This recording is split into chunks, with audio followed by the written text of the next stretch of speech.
Hey gang, and welcome to the Meddling Kids podcast, a review of all things Scooby-Doo. I don't have an interesting intro this week. I didn't have time to think of one. I woke up 30 minutes ago. I'm Stephen Pappas.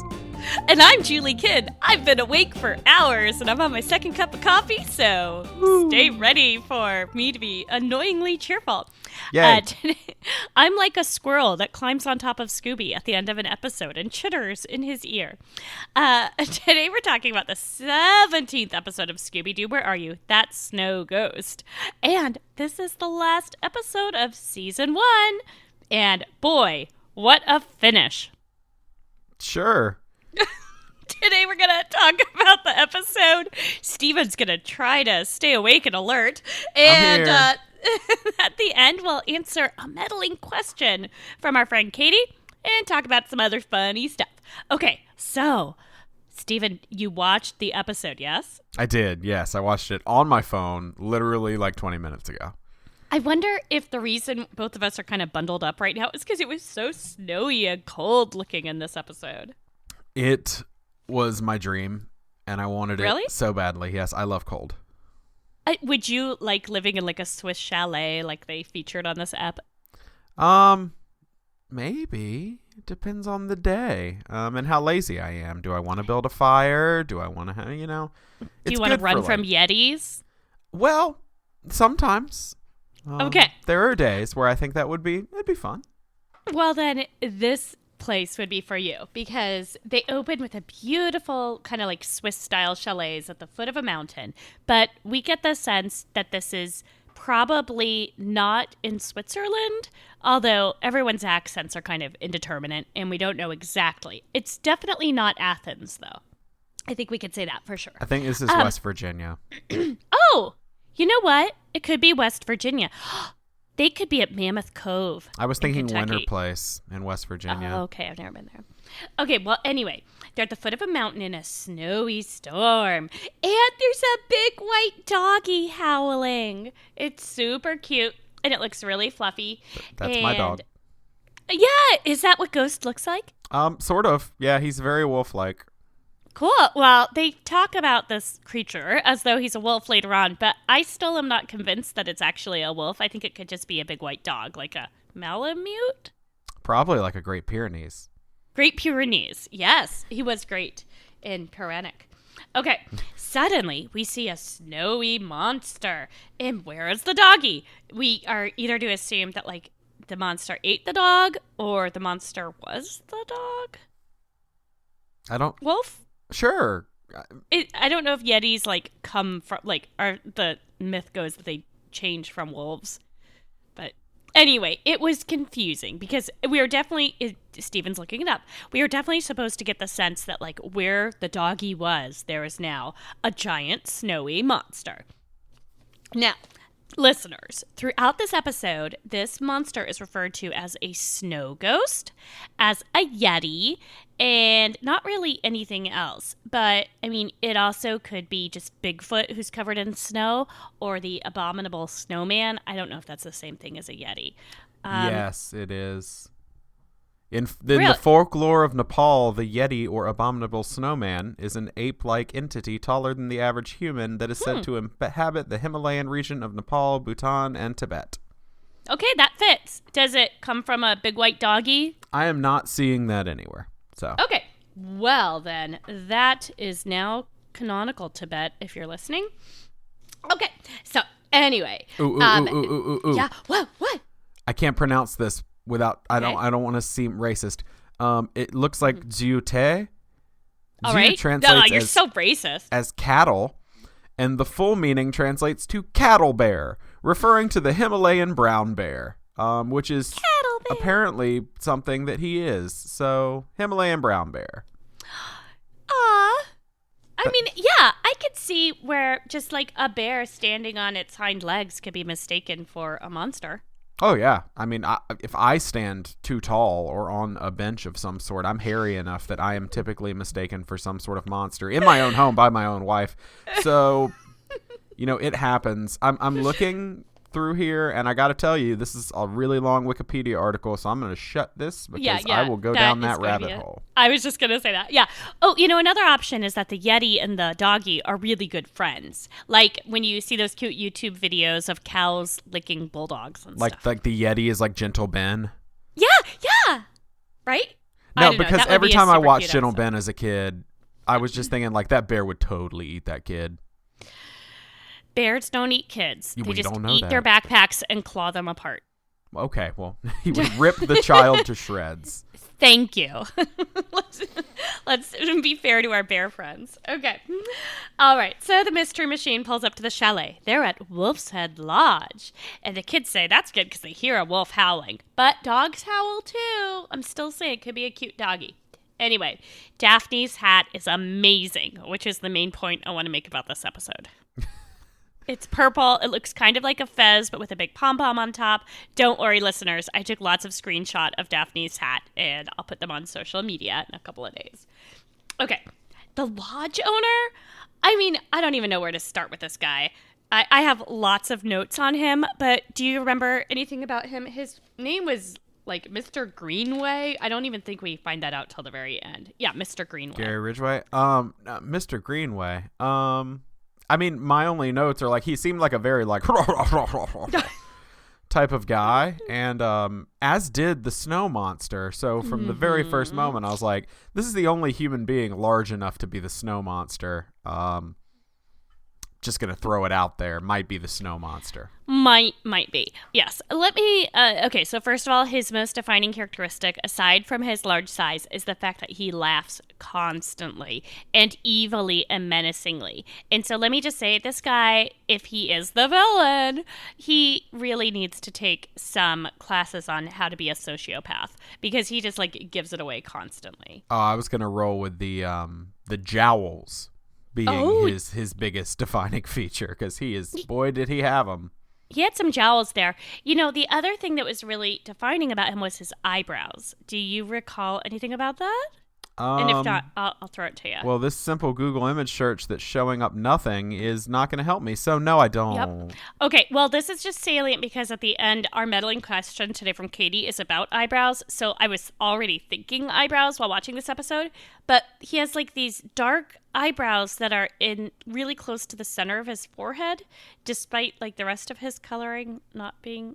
I don't know. It just looked weird. Anyway, he clearly looks like a villain and talks like a villain. So he can't be the villain, right? Because that would just be way too obvious. Okay, so he's super creepy with weird eyebrows. He laughs menacingly constantly, and he says, "We have all the comforts of home." Oh, he's like Beavis and Butthead meets like Bela Lugosi. Maybe he's just really proud of his inn. Okay, that's fair. And I'm not sure what his accent's supposed to be. Like, it is a Swiss-style Alp, so maybe it's supposed to be, like, French-German, but it also sounds a little British. I don't know. He's definitely, like, Anglo. Okay, suddenly, Peter Lorre comes in again. And I say again, because I feel like we had another Peter Lorre lookalike in a previous episode. We did. This time, it is, like, a 100%... They told this actor, pretend you're Peter Lorre in Arsenic and Old Lace. Like, 100%. Yeah, you still haven't seen that, so you don't know. No, but when I Google Peter Lorre cartoon, it is exactly what walked into the room. Thank you. Okay, bulging eyes, everything. I'm going to try to do the Peter Lorre voice, everybody, from Arsenic and Old Lace, so forgive me. But it's like, hello, I am terrible at accents. Okay, I can't do it. All right. Anyway, he says, "Excuse me for interrupting." He wants a room, and everyone seems like really shocked by his presence. I've got a great picture of them all being like, "Who is this foul beast that dares come in?" And I don't know if it's because... Okay, here's why I think they're all shocked. Because the artist drew him like as such a caricature that the actors who are playing these cartoons are like, what? How dare these artists make a caricature of this Peter Lorre look-alike? No. Sure. Okay. I buy your theory. Thank you. Anyway, it's not actually played by Peter Lorre. I did look it up, although that would have been kind of cool if he did a guest appearance. He asks for his suitcase to be placed in a safe place. And he laughs weirdly as though it's full of liverwurst nightsticks. Yeah, it's gross. And then he says, nice doggy, a bunch of times while petting Scooby. So that was kind of nice and creepy. It was a very aggressive pet. Yeah, it's like when you see someone who thinks the dog is going to chomp them and they come and just put their hand on top of their head and like press it down several times. Not like actually petting, but more like patting, I guess. Yes. Oh, that's Mr. Leach, another guest, says the innkeeper, while laughing weirdly again. What is it with the laughing? Okay. Anyway, these kids, they can afford multiple rooms in this Swiss chalet, which I'm guessing would be pretty expensive. So we might need to return to our theories about who are these kids and how are they funding all these adventures. Okay, let me explain why I'm laughing, everybody. Yep. I'm so sorry. We're on this video call, and Steven just opened his mouth like, oh my gosh, Julie, that was the most amazing thing you said, and I'm going to build on that theory. But no, he was actually just taking a big yawn. It was a big yawn. No, I love your theory, and I support your theory. I'm just very, very tired still. Oh my gosh. All right, don't worry, everyone. I will wake Steven up soon with some of my other theories. Wake me up. Wake me up inside. I'm in a weird place today, y'all. It's good. We like it. I'm like cough syrup Julie up in here. I know. It's good. My husband, Olaf, Jason, who doesn't like to be called Jason on air, he was like, I liked your other episode the other day because Steven talked more and it was almost like he was talking as much as you this time. And because he, I think, thinks I talk too much. You do not talk too much. You talk just the right amount. All right. Okay. So Olaf, anyway. Support your wife. It might have been my misreading. He was complimenting me, and of course I turned it around as an insult. Okay. Okay. So Mr. Greenaway's like, a word of warning. Lock your doors and windows before you go to sleep. Otherwise the snow ghost will get you and turn you into ghosts. and Velma seems so surprised. She's like, lock our doors and windows. I'm like, yeah, that's what you do at a hotel. Right, but here's the thing. He put the boys in one room and the girls in the other. I think he was kind of playing chaperone a little bit, and he wanted to protect their virginity. So he put like tape on the outside of the doors so that like if they opened it, it was very clear. Yeah. Right, and he's just like, look, I'm just going to threaten them with a snow ghost to keep them in their room. It's like the 8th grade coastal trip all over again. Oh, God. Exactly. Except one of our students snuck out and climbed down a balcony, so that didn't count. Ooh, yeah. Okay, so now the doggy's howling again. So Shaggy checks to make sure the window's locked, and he lifts the curtains, and the Yeti's right there outside looking in. But Shaggy doesn't notice at first, and then, of course, does the double take. What? And they all jump on Velma's back to run away, except for Daphne, who holds the door open. They all jump outside, and I am very impressed with Velma's core strength there. Yes, yeah. I strive for that. I know. There's no way. I couldn't even carry Shaggy, let alone Shaggy and Scooby and Fred. And Fred is probably armed and like carrying heavy weapons on him too. So that's a lot of weight. That's at least Sure. I couldn't do it. My core is very much like a large marshmallow. There's a lot of space for like if I was to try to carry them all, it would just compress down like an accordion. Oh, right. But I don't think that it would hold them very long. It would just kind of melt over as though the Stay Puft Marshmallow Man were trying to carry them. That's why you belong in a frozen climate.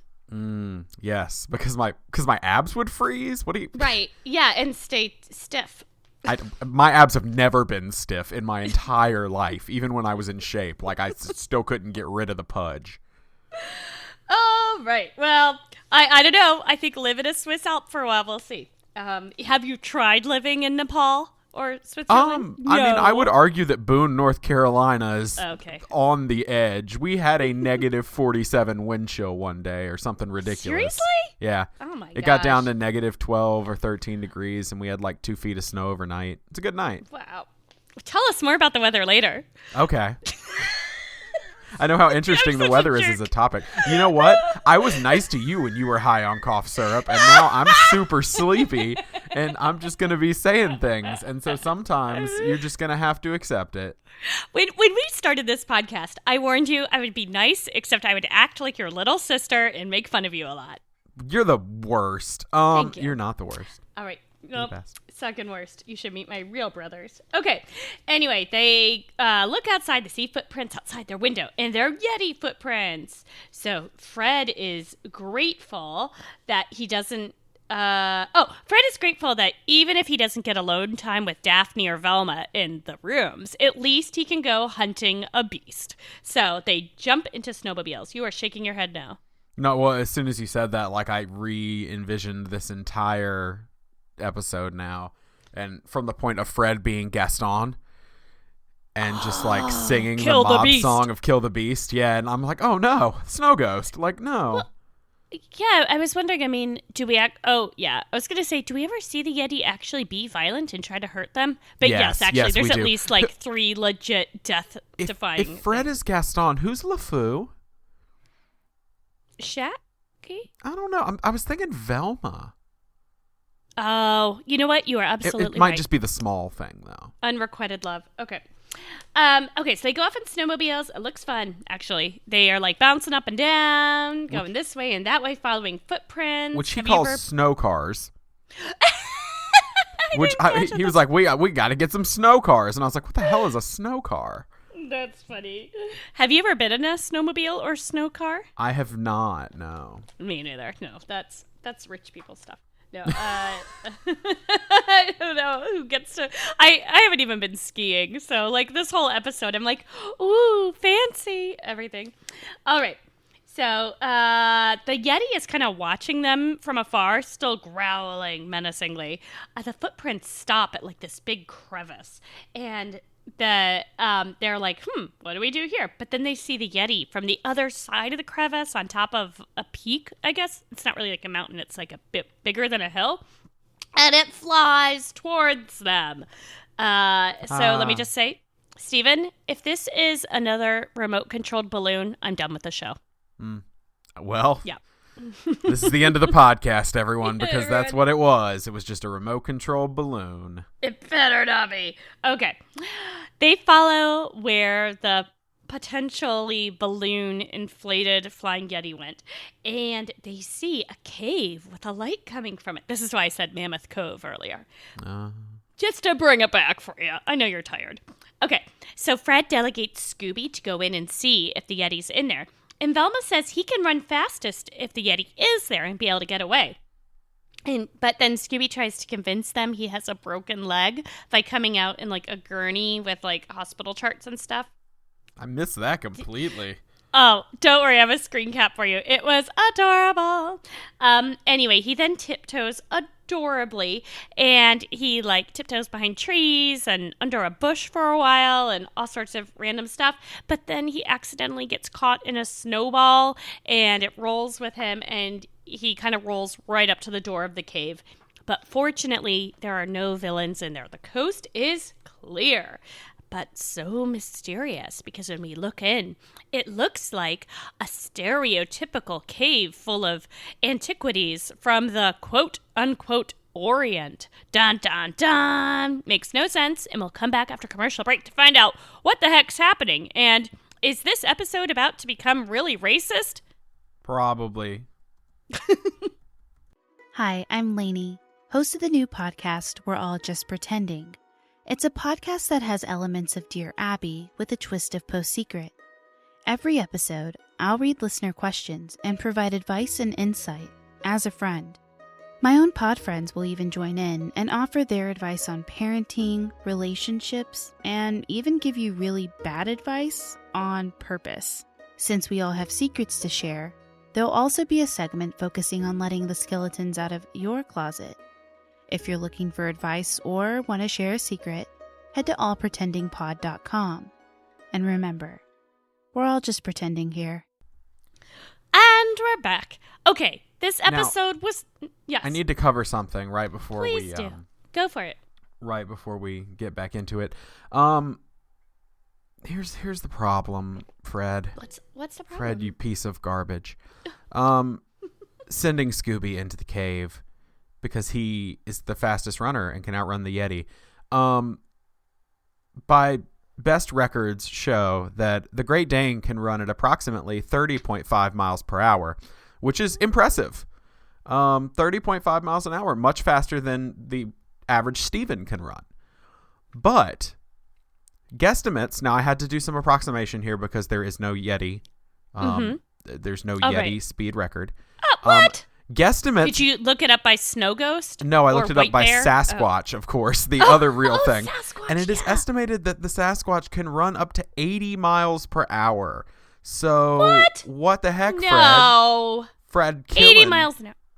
Yeah, okay, Fred, fine. Land speed for a grizzly bear. Let's do that. Yeah. Because that's the closest thing in real life to a, well, actually, I would argue that the Sasquatch. But 35 miles per hour. So it's outrunning really Scooby by like 5 miles per hour. And just by comparison, Usain Bolt's top speed is 27 miles per hour. So he could almost outrun a grizzly bear. That's incredible. Yeah, he's a fast dude. Serpentine, and then you get away. Anyway, I wanted to bring some science into it, the science of Sasquatch speed. I really appreciate that. Speaking of Sasquatch and science, I live in the Pacific Northwest, and many of my friends and coworkers are obsessed with Sasquatch, Yetis, Bigfoots, and other beasts as such. What about where you are? Is this a thing? The closest thing I know of is the Florida skunk ape.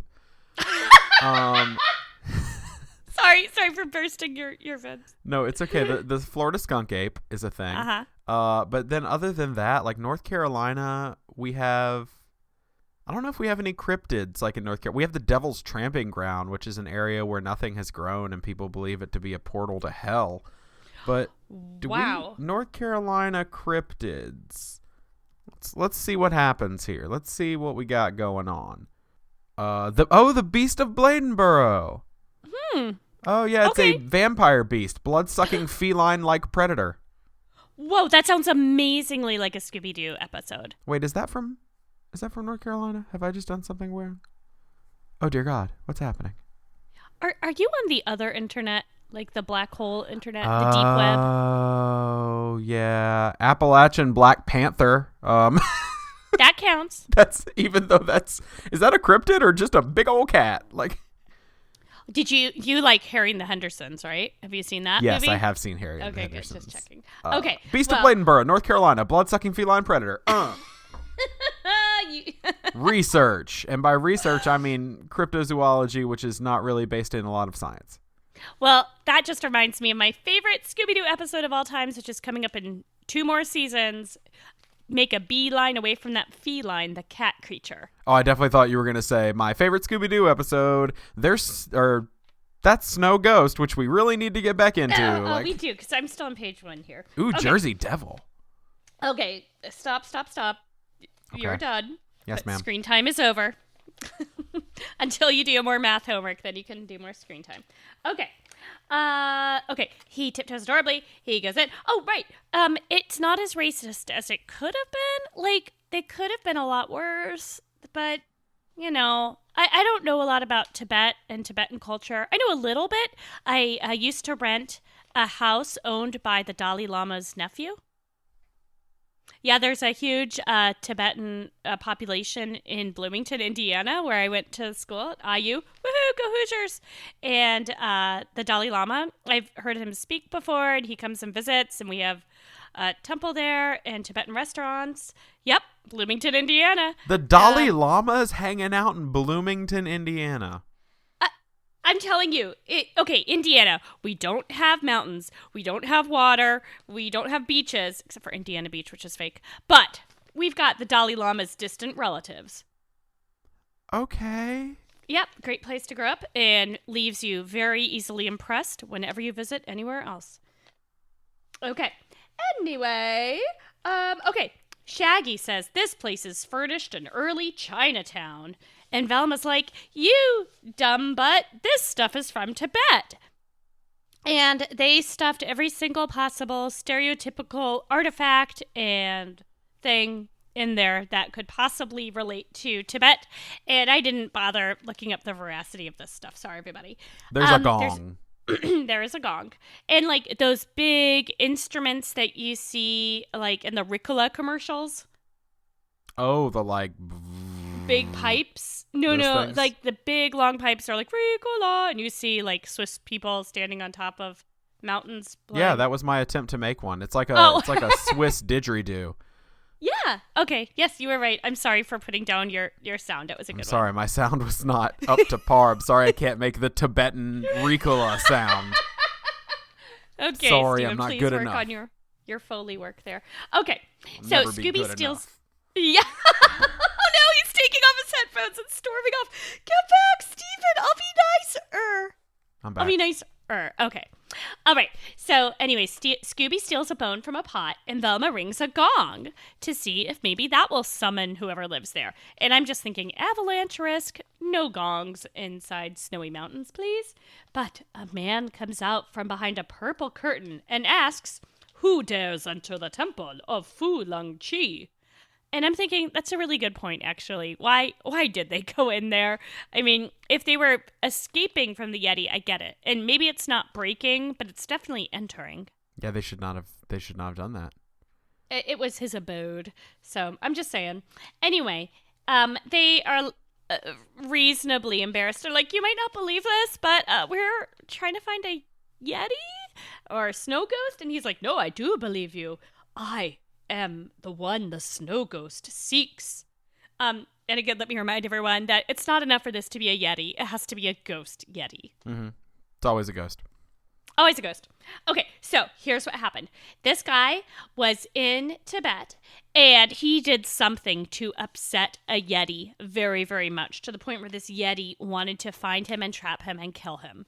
We have no idea what he did to originally offend the Yeti, but I've got some theories. I don't know, maybe y'all do too. Anyway, the Yeti chased him and died after falling into a gorge. But this Yeti was so angered by whatever this Tibetan dude had done to upset him that his ghost returned to seek revenge. So question, Steven, what makes a Yeti mad enough to chase someone like this? Probably, if I had to guess, he was given a snow cone as opposed to a shaved ice. Yuck. Because that makes me so mad. Yes, those are two very different things. Snow cones are the worst. Hard stance. Snow cones, bad. Shaved ice, amazing. Shaved ice, amazing, because the snow cone, like all the sugary stuff, can sink to the bottom, and then you've just got a whole bunch of ice cubes at the top, and you're like, what do I do with these? Do I just crunch this flavorless ice, or do I knock it off the side? But if my mom sees me taking it off, she's gonna be like, I'm not buying you one of those again. What are you doing, wasting the whole thing? Right. Thank you. The snow cone is all about the syrup. The snowball or shaved ice is all about the enjoyment. Yes, agreed. Frozen lemonade shaved frozen lemonade ice from in Chicago in Little Italy. Oh my gosh, so good. When we were in Charleston, there was a homemade small batch Italian ice place low carts that sold them. That's what I meant. So good. Yes. Okay. Because that's where you take actual lemonade and then freeze it. It's not that fake stuff. Okay. Anyway, the reason I ask is because I have so many friends who would love to get even a glimpse of a Yeti. To actually get a Yeti to chase you would be amazing. So, maybe they just need to try the shaved ice thing. Okay. Let's see. The white timber wolf enters the cave. Or the white doggy. Pyrenees, whatever. And Mr. Leach indicates, this is my friend. I feed him and he protects me. So I guess we're not supposed to assume that this doggy becomes the Yeti, because why would it be both? Oh, unless it's playing the monk. Right, just to get free food, and then it changes into a Yeti and chases them all around. That could be. I could see that. Okay, so let's see. He wants his bone, though, so he's growling because Scooby's chomping on the doggy's bone. Scooby relinquishes the bone, and they leave for a while, and I was really disappointed because I wanted to see some snuggling or, some sort of play scene between the woofers. Wouldn't that have been cute? Anyway, okay. So the kids go out looking again, and they see more Yeti footprints covered in sawdust, which they recognize right away. And Fred claims, where there's sawdust, there's usually a sawmill. which is not true. I made sawdust just the other day by trying to fix my front door, and I actually made it worse, and there was a lot of sawdust involved. And Shaggy says sawdust, maybe he works at a butcher shop. What? Okay, yeah, Shaggy. Hold on. Poor guy. All right. Oh, God. Sawdust. What are you Googling? Was used in butcher shops for a long time to soak up any juices or blood that might make their way onto the floor and cause a slip hazard. So it serves the same purpose as kitty litter. Slip hazard. No, that's not what you use kitty litter for, Stephen. Imagine, if you will, a cat's litter box without any litter in it. It would just be a box full of feces and urine. But if you put the... Yeah, that's not what's on a butcher shop. You can dry things up with, like, kitty litter and, like, no, that's... Okay.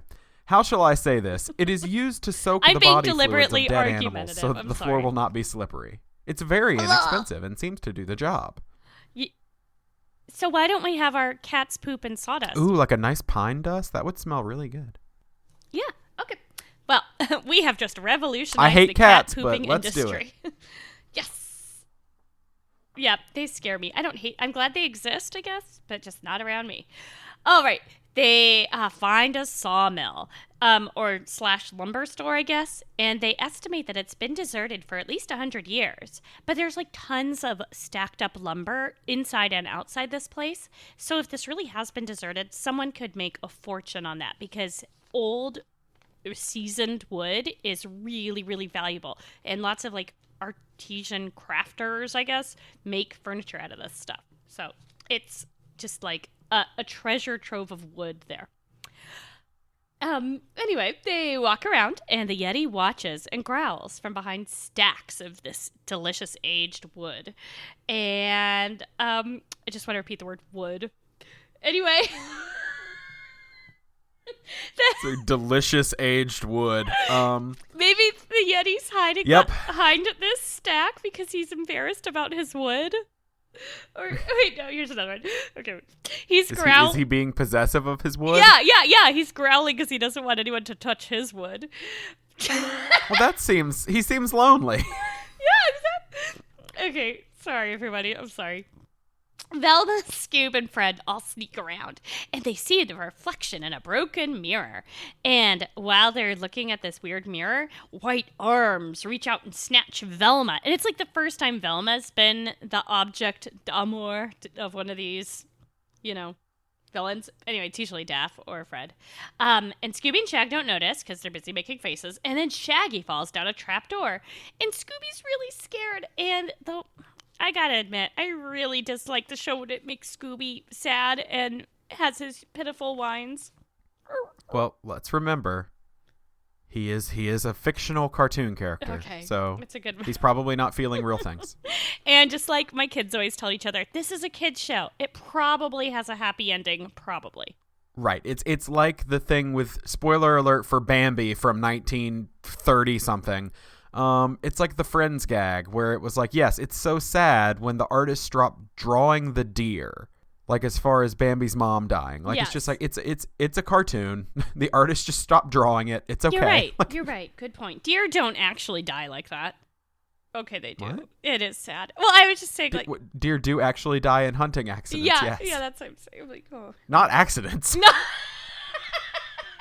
When just deer hunting. Don't wear their orange vests. They're going out without good weapons Dick Cheney's training. Just out there. Just... Political. Okay. Oh, I gosh. need to steer away. I'm sorry. Okay. Dick Cheney deer joke. Deer joke too soon. It's a very timely reference. Oh my gosh. Okay. That's just how intellectual we are. We can't help but make it political. All right. Yeah. So this gets really dark and gory soon. We hear Velma shouting, "Scooby, help!" And it's really interesting she calls for him because it kind of establishes that he's the most capable one of the crew, maybe after Velma. Anyway, Velma is legit chained. Well, do you want to describe what's happening to poor Velma? Velma is chained to a log. The log is going down a conveyor belt into a massive log saw. And yeah, she's going to be sawed in twain. Yeah, it was horrifying. It was like a James Bond episode. It was. I was thinking more. I was leaning toward. There's a video game where something very similar to this happens. That's like a horror movie, like video game called Until Dawn. And I was kind of leaning toward that, where it's like, oh no, the buzzsaw is coming, and there's nothing we can do about it, because she's like, break the chains. He's like, got it. Gets a little hacksaw. She's like, that's not gonna work. Like, yeah, exactly. We're on a time limit here. So then he gets one of those like two big 2-man saws that like you see in ancient, like how we used to cut down tree books. And I'm pretty sure they still sell those for people who cut down trees. Oh, okay. And but on the other end of it is the Yeti. And so Scooby starts shaking it and shakes the Yeti loose. And then he wastes like 5 seconds laughing with glee for shaking the Yeti loose. And Velma's like, Scooby, don't forget my head's about to be cut open by this giant saw. And so then she tells him to make like a beaver. And he chomps through the wood with giant dog. Make like a beaver. Yeah, there's a lot of wood and beaver talk. Okay, sorry, I'm back. So here's my thought. Okay. Why wouldn't you just take the big saw and just saw the log, rather than being like, you know what I'm going to do? I'm going to make like a beaver. You mean like turn the log a different way? No, just saw the top part that's about to go into the buzzsaw. Just saw it so that she separates the same way she did with his teeth, except saving your teeth. Oh, right. Yeah, good point. Too bad you weren't there. But I should have been. You should have been there. But no, he does make like a beaver. and that beaver knows what to do with wood because okay, sorry, that was too much. Okay. It's happening. Okay, he chomps through, but Velma's still attached to this log by chains, and so then they somehow like are getting chased, and Scooby rides on this log that's carrying Velma down a slippery, snowy slope. And then, oh no, the Yeti has dynamite. So he attaches some dynamite to another big log, and that log chases Velma and Scooby's log. Scooby's like, what is this foul smoking substance? And so he grabs Velma's glasses off of her, puts them on to get a closer look, and it's really cute. And Velma's like, hey, give me back my glasses. And Scooby's like, right away? Oh no. I do a terrible Scooby. Anyway. That was the best Scooby. Thank you. It sounded like he said right away. Scooby tries to blow out the dynamite. Doesn't really work. And this Yeti's super serious. First he tries to saw a girl's head apart and then blow up a dog and a girl with dynamite. So yeah, he's like, pretty serious here at least. Scooby, they go into like a little pond eventually, but the dynamite's still right there. So Scooby winds up his tail and then it propels them forward like a motor, and they get away just in time to avoid the explosion. Now, I need you to know. Yes. This is the point of the episode where I remember absolutely nothing going forward. We usually reach that point about the 18-minute mark. Don't worry, Steven. I got you covered. Again, I was watching it literally 5 minutes before it was time to get on here, this ending. So I was like trying to like get everything set up, and I was like, what's happening? What's going on over there on my phone? No, I totally get it. It's the primacy and recency effect, and you are better at remembering the primacy stuff, the stuff that came first. Just a little bit of science. Science! Okay, the kids reunite, but Shaggy looks like a ghost. And they all think he is a ghost. And what's especially disturbing is Shaggy thinks he's a ghost. So he's walking around ghost-like until he falls in some water, and all the white stuff on him washes off. Steven looks very confused as he... Shaggy thinks he's a ghost. Shaggy thinks he's a ghost. They're like... Does he have like... And maybe I'm misusing this, but does he have some sort of weird Munchausen, like, ghost... Now, Munchausen, that is interesting. Like Munchausen by ghost? Yeah. Like, is that a thing? It's not, but... And I'm not making fun of people with Munchausen's by proxy, but... not disease. It's not a disease, but... But it's a disorder, but I mean... Disorder, but yeah. Munchausen by proxy, where maybe Velma is the proxy who, is the mom who forces the child to think he's sick. for the attention, and that's what keeps Fred around. Interesting. Because there has to be the secondary gain, right? Of either money or attention or stuff. Okay, anyway. Sure, I listened to a podcast on it last night, and I know everything about Munchausen now, so. That's how I feel after listening to a podcast, too. I listened to the One in Crime episode. Which one did you listen to? I listened to Once Upon a Crime. Oh, sounds good. They did an episode, yeah. Okay. Yeah, Munchausen is really fascinating. All right. Shaggy says, they're like, what happened? And he's like, well, I fainted when I saw the Yeti, and when I woke up, I was a ghost. They're like, what? He's like, well, it's covered in, I'm all white, so I must be. They're like, ugh, Shaggy. Okay, there's more chasing. Scooby accidentally pounds Shaggy into a little nub, which I'm just thinking another traumatic brain injury on top of whatever's going on for Shaggy is not going to be really helpful here. And then he, fortunately, since he's been smashed into a nub, he's able to hide under a bucket when the Yeti comes by. This happens, Steven. I could make up anything now, and Steven would just have to believe me. Yes. At some point, I know there's water. That's all I know. Okay, there's more chasing. The kids hide behind more logs, and the Yeti's really upset. They're messing with his wood. Turning the page. Daphne. I like the nice pause for laughter right after messing with his wood. Go on, continue. I've killed Julie. Aren't you guys going to be so sad when I'm actually healed up from whatever's ailing me and I don't cough every time I laugh? Okay. I mean, I know I will. Daphne hides in a secret hollow log. And she also, incidentally, finds a bunch of random jewelry in there. What luck! Who knew that wood had cool stuff inside of it? The family jewels came out of the wood.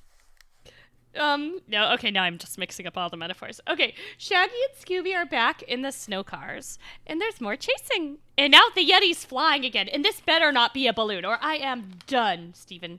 Okay, now they're chasing Don't be done. Okay, now that they're chasing the Yeti because they accidentally, fell upside down at some point, and then the Yeti's chasing them. Then they ride onto a pond, and the pond says, danger, thin ice.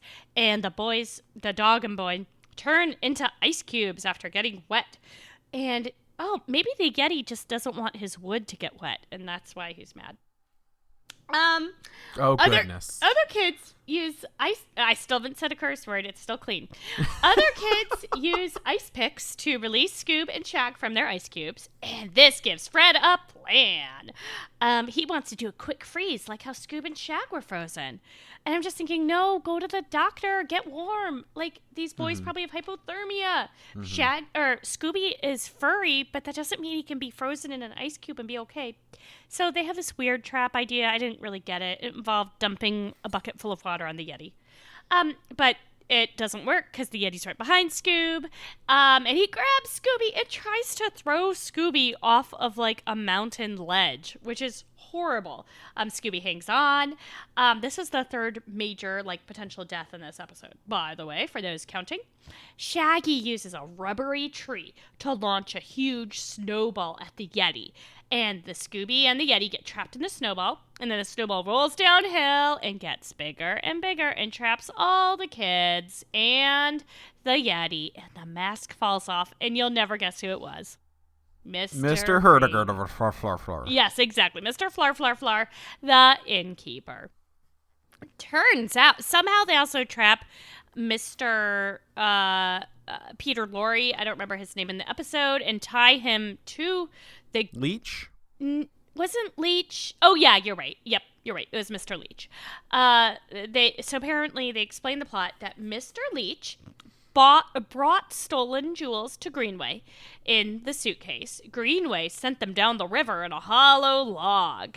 What happened after that? We have no idea, because that was the extent of the plot. And they wanted to scare people away, so they bought this Yeti suit. And they got the idea from the Tibetan dude story, which establishes that this Tibetan dude did actually have this encounter with a Yeti at some point, and probably is still being chased by a ghost, because we never see him again in this episode.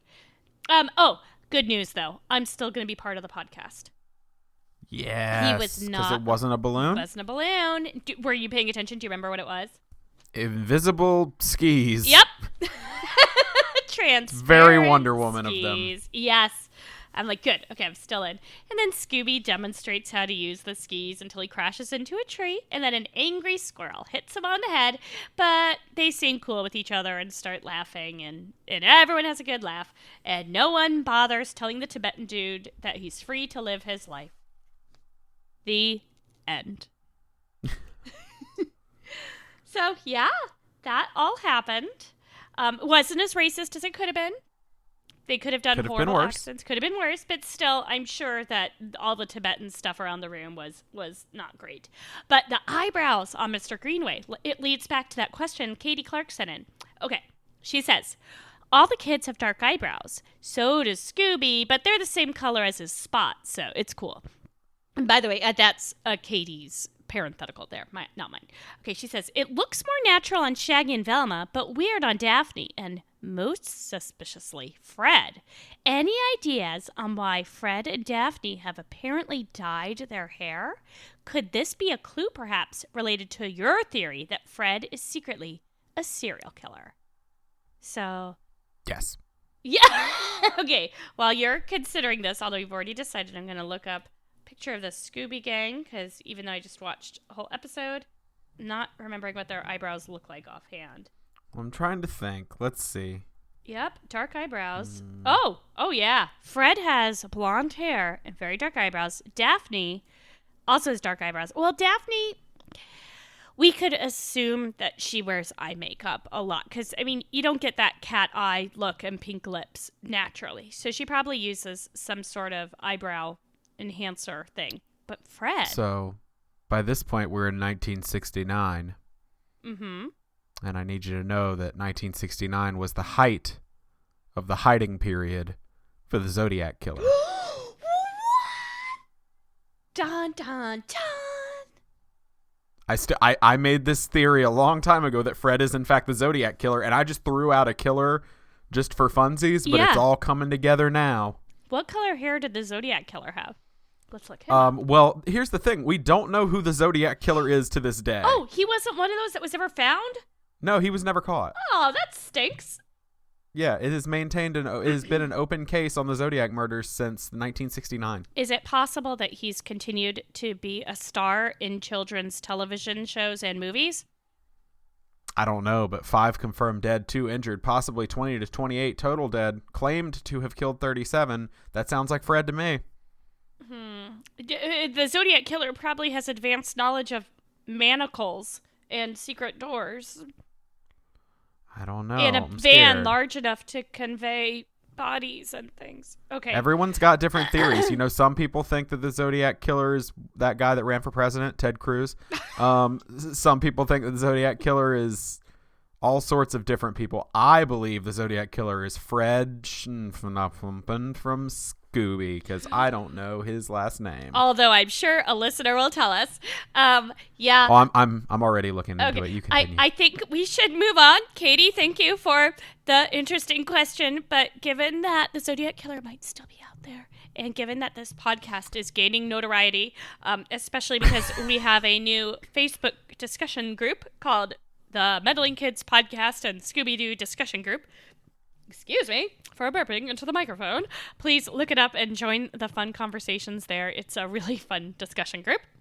I would like to say, though, that the Zodiac Killer would be like in his 90s by now. So, like, what if he started as a young teen? I mean, he's more out your coast, so. Yeah. What? Yeah, he was on the West Coast. Oh, man. California and Nevada. Why do we get... It's not fair that we have so many serial killers. Julie's address is... If you'd just like so you know, Fred Jones is his Oh, last name. Which that's is really, an assumed name. Isn't that the guy that sang the... Nope, that's Tom Jones. Never mind. That's a fake name. He definitely took that on once he joined the Scooby-Doo cast. I'm pretending that I think they're actors, even though... Okay, anyway. All right, moving on. Thank you so much, Katie. If you would like to send the Zodiac Killer our way, you can find our mailing address on meddlingkidspod.com and just click on contact. That's our mailing address. Yeah, or if you go to the Is This Adulting website and get No. mailing address. There's no mailing address there. No. But yeah. Anyway, thank you. If you have a meddling question, you can email us at meddlingkidspod@gmail.com. And of course, you can always get in touch with us on Facebook and Twitter at meddlingkidspod. And seriously, do check out the new Facebook group. We just started it, and it's really fun so far. And I think that's all I had to say. Well, we have to talk about something. Wait, no. Sorry. It wasn't all we had to say, but we could still talk about something. Something that happened. What? That I did. What? What'd you do? You know what I did. I sent you pictures. That sounds weird. Let's just stop the podcast right now. Okay. Oh, no, Bye. just kidding. Oh, yeah, no, tell us the thing you did. Now I remember. Okay. So, on the last episode.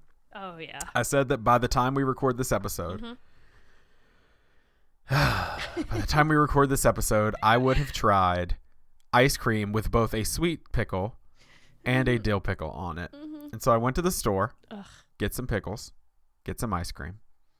Didn't have to buy sweet pickles because my wife home makes them. Wow. Yeah, I know, right? Pretty exciting. Not a fan of dill pickles though, so I had to go buy some like just run-of-the-mill store-bought dill pickles. Not even the fancy ones, like the kosher, just the straight up like not Clausen's. The ones that are like limp.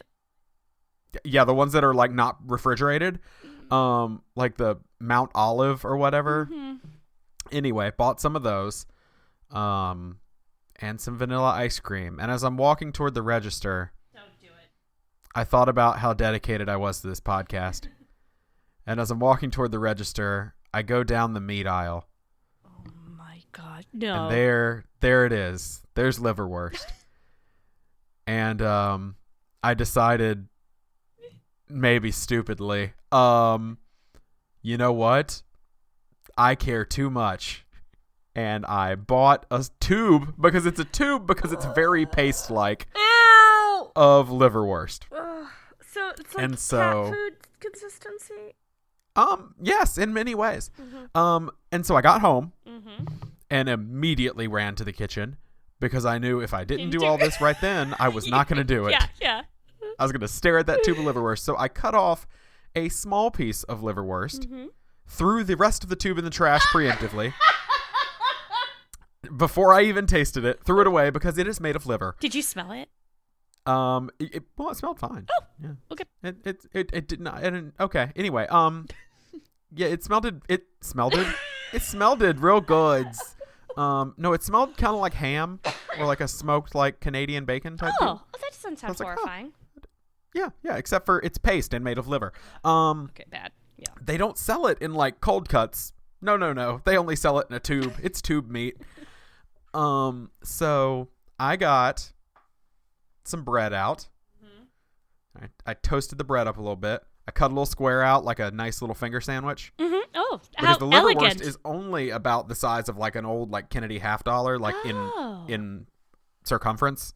Oh, from what Shaggy was playing with, I got the sense that the liverwurst nightstick had a much wider girth. Yes. Well, it might have, but at least what you can get at the Walmart in Indian Trail, North Carolina, is about a $50. It might have just been Zodiac my Killer. wishful thinking. Anyway, so I got it. Got some bread, cut out a nice little finger sandwich size, and just plopped a scoop of vanilla ice cream on there and a slice of liverwurst. And then I got two little bowls, nice little bowls like you see on cooking shows where they pre-measure ingredients. I got two little bowls out, put a scoop of vanilla ice cream with a dill pickle and a scoop of vanilla ice cream with a sweet pickle. And I did it. You ate it? Whichever listener, was it Katie? Yeah. That said Katie. She would do it? Your turn. And I'm pointing into the webcam, but you can't see it. But it's your turn. Because I did it. And so here's my order of grossness. Yeah. Number 1, grossest. Sweet pickle on ice cream. But they're both sweet. Yeah. Not good. Not good. Wanted to die. No. So bad. So bad. Spit out the majority of it. Poured out the rest in the garbage can. Really bad. Gross number 2. And gross number 2, I will say, is passable. Really? I would not eat it as my first choice, but if I had to, I could handle it. And that is the liverwurst a la mode sandwich. What? Yeah, it is not the worst thing that I had. I mean, it tasted kind of like ham or bacon, just with ice cream, and like bacon maple with like ice cream and stuff. That's like a thing. It's passable. Yeah. Yeah. So the bread was a little weird. Yeah. And maybe if it had been toasted bread, so it'd be a little crunchy. Yeah, I should have done that. And my biggest issue was the texture of the liverwurst. If it had been more of like a cold cut texture, I really don't think I would have minded it. But it was paste. What if it had been kind of ribboned through the ice cream like a Ben and Jerry's flavor? No, thank you. Just the thought of like a nice liverwurst swirl in my vanilla ice cream is not what I want. Okay, just checking. Even though it was about the texture of what you would swirl into ice cream. Right. It was kind of grody in the texture. Okay. Taste department, not super terrible. Not my favorite thing. Also, like a tiny serving of that is like 1 billion grams of cholesterol, milligrams. Yeah. I'm interested to find out the status of your stomach after these experiments. But pray continue. And then, surprisingly, new, up there with goldfish and marshmallows, new favorite snack. Oh my gosh. Don't. Vanilla ice cream with dill pickles. I am not even joking. Are you kidding? Oh my gosh. It was freaking awesome. My wife hates dill pickles. She tried it. She was like, all right. What? Like, I thought it was going to be the worst. Well, I thought the liverwurst was going to be the worst, but I thought it was going to clearly be the loser of the pickle war. Oh my gosh. And, oh my God. You're blowing my mind. I actually scooped a second scoop of ice cream and put 2 more pickles in there with it. And I'm talking like the long pickle slices that you put on hamburgers, not the little chips. Oh, yeah. I put 2 long pickle slices and a scoop of ice cream. And the trick is you just got to get like your spoon down in there and like spoon cut a piece of pickle and a scoop of ice cream at a time. So you you get have the like even proportion parts. right. Yeah. Yeah. And then you eat it. My God, was it good. Okay. I get it now. I get the pickles and ice cream like pregnancy craving thing. Stephen, are you pregnant? I might be. That's the only thing I can think of here. Except there's an NPR cooking show. I forget what it's called. The Splendid Table, where she's said before that if you take really, really good balsamic vinegar, it tastes amazing on vanilla ice cream. And vinegar? I've actually heard that. So is vinegar an ingredient in pickles? Yes, that's how you pickle things. It's pickled in vinegar. I've never with done pickling it before. salt. I'm not your amazing wife. I'm your lazy co-host. Yay! Yay! Yeah, no, it was good. I like weird foods. I'm not gonna lie, so maybe that's why I liked it. I like weird foods and I cannot lie. You others' tummies can't deny. No. When a pickle walks in. No. Okay. That's enough. All right. Okay, I'll stop there. Okay. No. So that was my dedication to the show. I discovered a amazing. new gross snack that I love oh so much. Oh my gosh. And will be eating in the future. At some point, just for funsies. Listeners, please send in pictures of your own weird snacks, especially if you try Steven's new recipe. Oh, we want to talk weird snacks. I used to put like big, like jumbo marshmallows on saltines.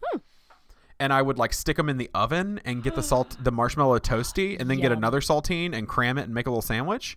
It's that sweet salty combination. Oh, yes. That sounds amazing. That's good. And then my mom, now this one's gross. Okay. Because everybody's heard like cheddar cheese on apple pie. Oh, yeah. Like, that's a thing. And it's good. Mm-hmm. My mom used to put American cheese on Oreos. I was just going to say that. No, Steven, that's mine. I do that. No, that's disgusting. No. Oh my gosh, I can't believe. I wish I'd said it out loud so that it wouldn't just sound like I'm faking this. For real. When I was a kid, like, latchkey kid coming home through the fridge looking for anything to eat, I would take American cheese and make an Oreo American cheese sandwich. That's disgusting. Hey, it was filling.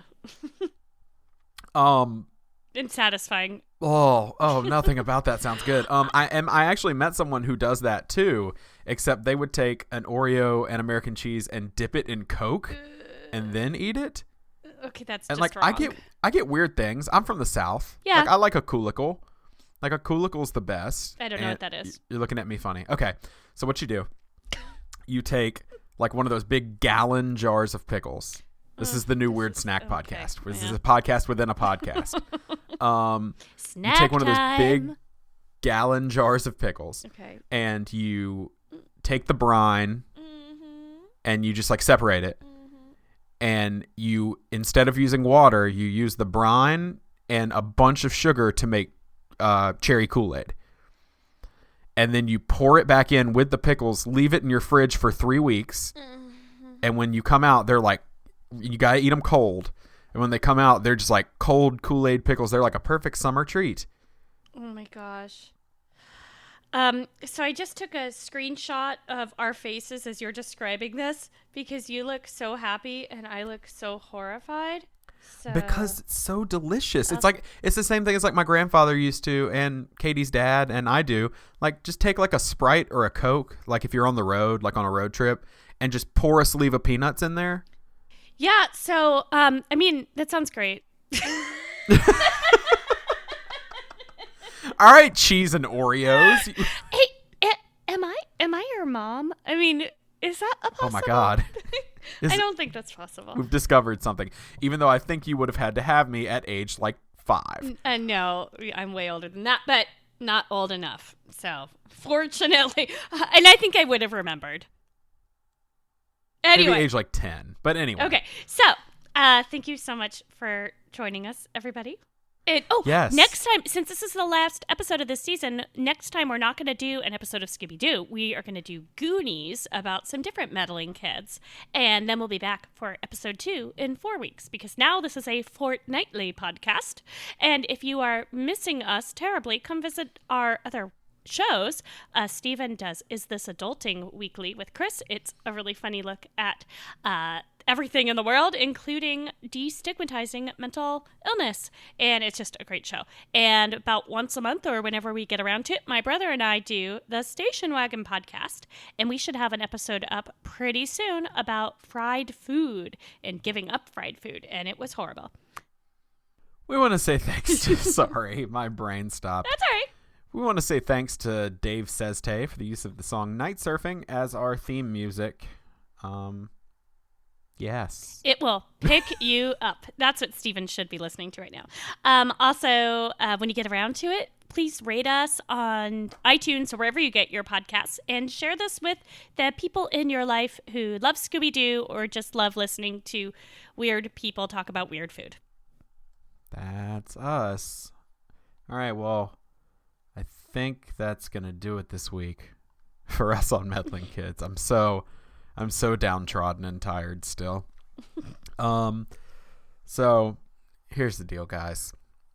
It's been just a heck of a week. You can hear it in my voice. I'm running ragged. But I watched every single one of you.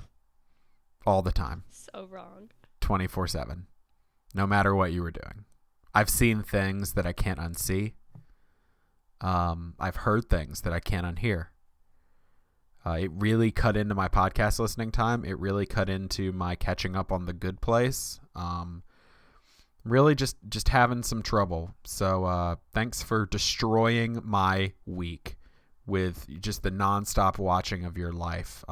But that thing on Thursday, and this one is going out specifically to Ryan. That thing on Thursday, I am totally behind you, dude. Like, you do you. Like, that was legit. I'm fist bumping you through the camera. It also probably looked like I was punching toward Julie if she was looking, but I am fist bumping you, Ryan. You've done it. You have done something, and soon we will all know the name of Ryan Dolgoom. And everyone will rejoice. But remember, the rest of you who did not as good things as Ryan and aren't going to win as many awards, you would have gotten away with it too if it weren't for us meddling kids. Beware of the Yeti's wood. I had to get it in there one more time. Get it in there. Okay. Oh, God. And people think I'm the filthy one. Well, it's just because you're a boy, so they just automatically assume that. And I'm sweet and innocent looking. I'm a mom. I can't be filthy. Well, it sounds like I'm gonna be a mom soon Oh, from yeah. my pickle and ice cream craving. Now I will crochet you something. Yes. Have a good week. You too. Bye.